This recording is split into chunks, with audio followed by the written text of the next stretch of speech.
All right, let's talk about hypnosis. But forget everything you've probably seen in movies or on stage, the swinging pocket watches and all that stuff. Today, we're going to peek inside the brain and see what science actually sees when someone goes into a trance. So, this brings us to the big question, right? Is hypnosis some kind of mind control trick someone does to you? Or is it a totally natural state that your own brain already knows how to get into? We're going to follow the evidence and see where it leads. Okay, so first things first, what even is a trance? I mean, what does it feel like? And more importantly, where does science think this state actually comes from? Let's break it down. You know, when you ask people what it feels like, the answers are surprisingly similar. They talk about this deep, profound sense of relaxation. Their awareness feels kind of different, altered. And some people even get this physical sensation, like they're drifting or floating. It's a really distinct shift from our normal, everyday consciousness. Okay, now this is where things get really interesting. There's this researcher, Paul Dell, and he came up with a pretty radical idea. He said, hey, what if hypnosis isn't some weird, mystical thing at all? What if it's a neurobiologically rooted, genetically inherited ability? Basically, he's saying it's a built-in feature of the human brain, something we evolved to do, a tool we can use to change how we experience, well, everything. And here's Dell's big point. He thinks most of the research is looking at it all wrong. See, scientists almost always study hypnosis when a therapist is involved, guiding someone into it. Dell argues that this completely misses the fact that we can do it ourselves, spontaneously. So the hypnotist isn't some magician controlling you. They're more like a guide, just helping you access something your brain can already do on its own. So, okay, whether you get there on your own or with a guide, the big question is, does it do anything? And the answer is a big yes. This state has real, measurable benefits that go way beyond just feeling relaxed. And I'm not just talking about feelings. The data is crystal clear on this. Hypnosis literally changes your body's physiology. We see heart rates go down, breathing slows right down. It even reduces your nerve cells' ability to sense pain. What's happening is it's tapping into the body's own natural calming system and just dialing down the stress. All right, that all sounds amazing, but how in the world do we know this? How can we actually see what's happening inside the brain? Well, that brings us to the main tool for this whole investigation, the EEG. Think of it as a way for scientists to listen in on the brain's private electrical conversations. And this ability to eavesdrop on the brain, it didn't just happen overnight. This journey started way back in 1875 with some of the first findings on animal brains. It took until 1924 for Hans Berger to get the first ever recordings from a human brain.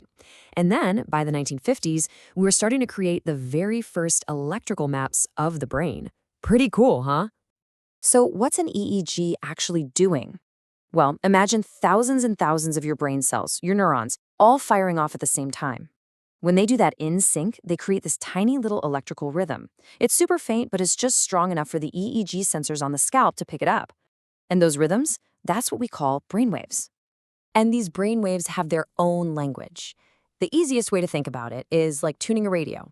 Right now, listening to this, you're probably in a beta state, wide awake, focused. But if you were to close your eyes and just relax, your brain would downshift into alpha, kind of meditative. Go even deeper, and you hit theta. Now that's the sweet spot for deep relaxation, and you guessed it, hypnosis. And the deepest state of all? That's delta, the slow, deep waves of dreamless sleep. All right, we've got the background, we've got the tools, so let's get to the main event. What does the EEG actually show us when a brain slips into a hypnotic trance? This is the good stuff. What's wild is that the journey is pretty predictable. So someone walks in for a session, they're in that alert beta state, right? As they start to relax, you see their brainwaves slow down into alpha. Then the hypnotist uses what they call a deepener to guide them down into that theta state, which is where all the good therapeutic stuff can happen. And get this, some people can go even deeper, all the way down into a delta state, but still be in a trance, not asleep.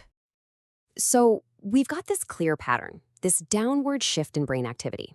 Simple enough, right? But here's the million-dollar question.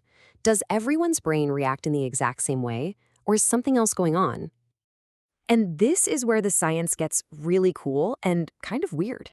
Researchers compared people who are easily hypnotized with those who aren't, and they found these totally distinct brain signatures.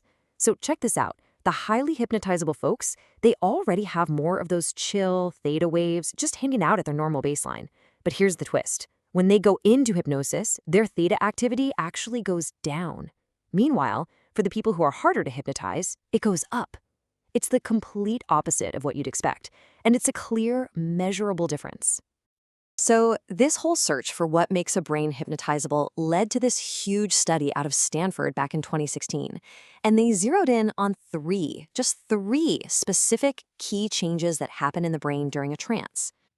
And here's what they found. Number 1, activity goes down in the part of your brain that makes you self-conscious. You know, that little voice that's always judging you? It gets quieter.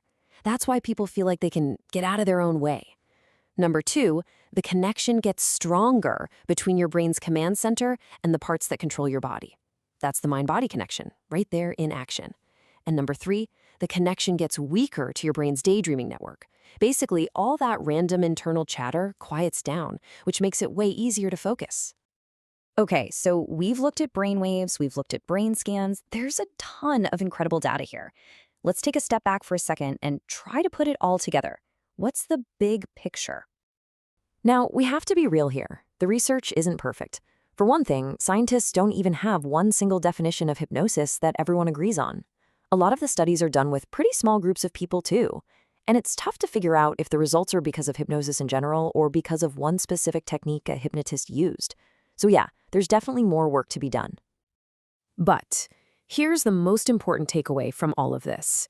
Even though the picture isn't 100% complete yet, we can say one thing for sure. Hypnosis is not just you imagining things. It's not just in your head. It is a real, distinct, and measurable state of the brain. The data proves it. And that leaves us with one last kind of mind-blowing question to think about. If this incredible state, the state of super focused attention and powerful mind-body control, is a natural, built-in part of being human, what else are we capable of? What potential is just sitting there, waiting for us to unlock if we just learn how to access it? That's something to chew on.